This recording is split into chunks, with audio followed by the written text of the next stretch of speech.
We are witnessing Funko implode right before our eyes. Implode, explode, implode, implodes in. Explode is it's one of those. And I believe that this all kind of started when Mariotti stepped down the first time from the CEO. You know, this is not the first time that he stepped down. In fact, this is the second time, just the only time that he physically left the company. But he's not even really left the company. They're still paying him. So let's see if maybe I can walk you through the series of unfortunate events that I believe led us to the position that we're at today.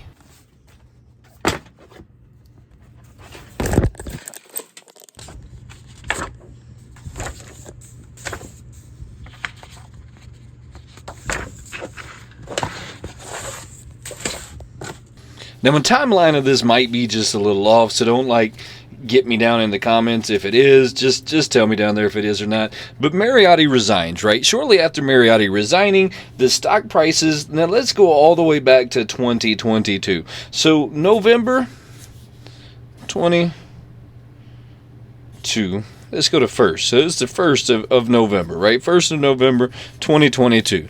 The stock price was $20.76. Now this is a pretty decent number right here. This is a pretty nice target number for a company of the size that Funko was at. Now shortly thereafter that, let's just go to January. So we'll just go a few months up in advance. Let's go to January, let's say the 3rd, 2023. The stock prices have now fallen from here to half. So we're at 1084. Now that's a pretty big leap right there, right?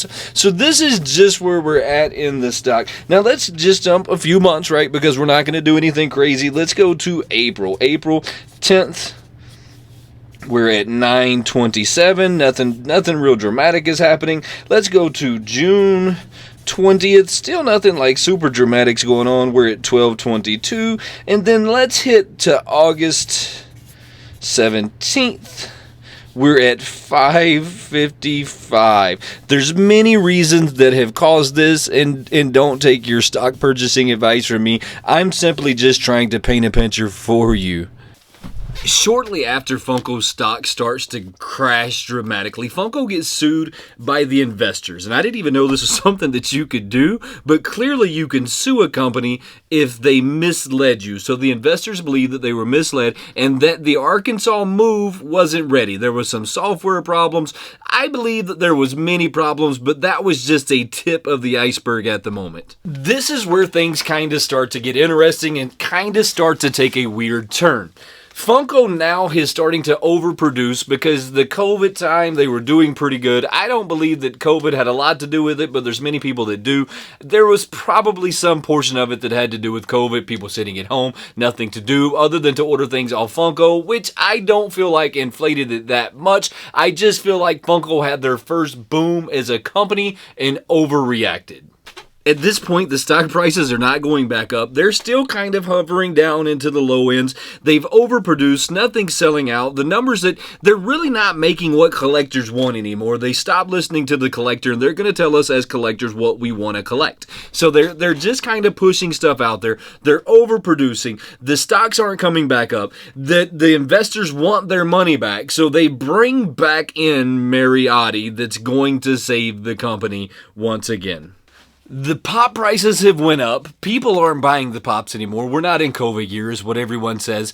They now have to decide what they're going to do with their leftover inventory that they now decided that they were going to pile up at their distribution center, and they're going to dump it in a landfill. Something like $30 million in vinyl plastic got dumped at a landfill because it was costing them more now to store it than it was to put it in the landfill. Mariotti is back, and he is now going to step down for his second time, but this time he's going to officially step away from the company, but they're still going to pay him as an advisor fee, something like $500,000 a quarter. Wrap your brain around that for a second. How do you get paid that kind of money just to give people advice? Whoa, sign me up. I'm with you. Now, Mariotti leaving is going to bring me into how you know that Funko has imploded or they're exploding, however it is that you you want to look at it, but one of those are actively happening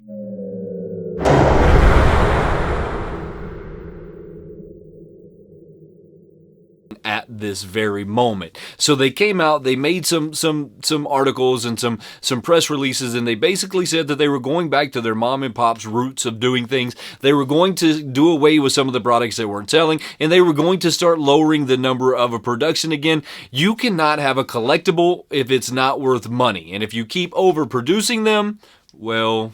So the question at hand is, if you keep overproducing them, are they still a collectible, or do they become a toy? Just recently, I was at Hot Topic, and that's what made me decide to make this video that Funko is actively exploding or imploding. Actively. So I'm at Hot Topic. And the young lady tells me that they really haven't gotten any new pops, but they are, however, getting a lot of the old pops exclusives that they haven't seen in a while. Like, for example, we had the Red Hulk at Hot Topic. I couldn't believe that it was there again, but it is there again. The price of him has went from like $60, $70 all the way down to, I think now you can pick him up for $20 on the secondary market.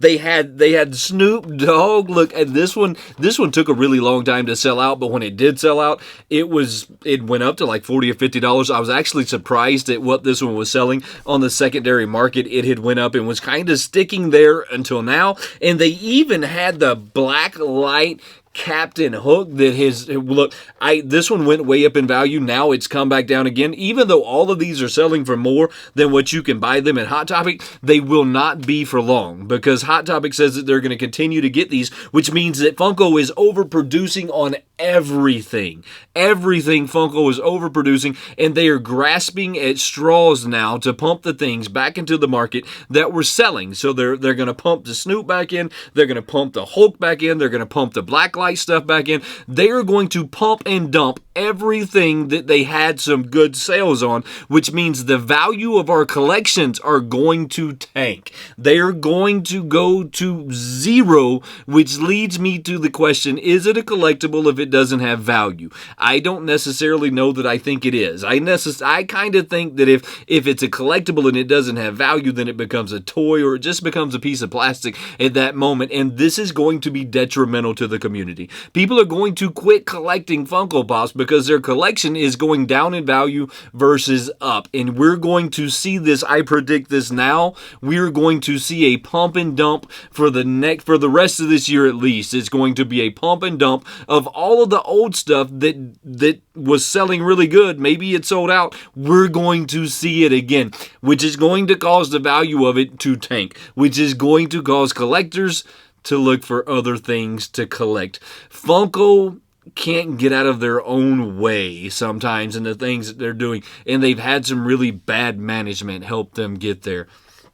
I hope that you like this kind of content. If you're not already subscribed, this is that moment where I'm supposed to say subscribe to the channel and all of that good stuff. Hey, do me a favor. Share this video with your aunt, your uncle, your cousin, your brother, your mother, your dad. Share this video with somebody. When you're out pop hunting and you see somebody pop hunting, share this video with them. Word of mouth is still the best way that we can get things out there. I truly appreciate you, and I guess only time will tell what happens with Funko. I'll see you next time.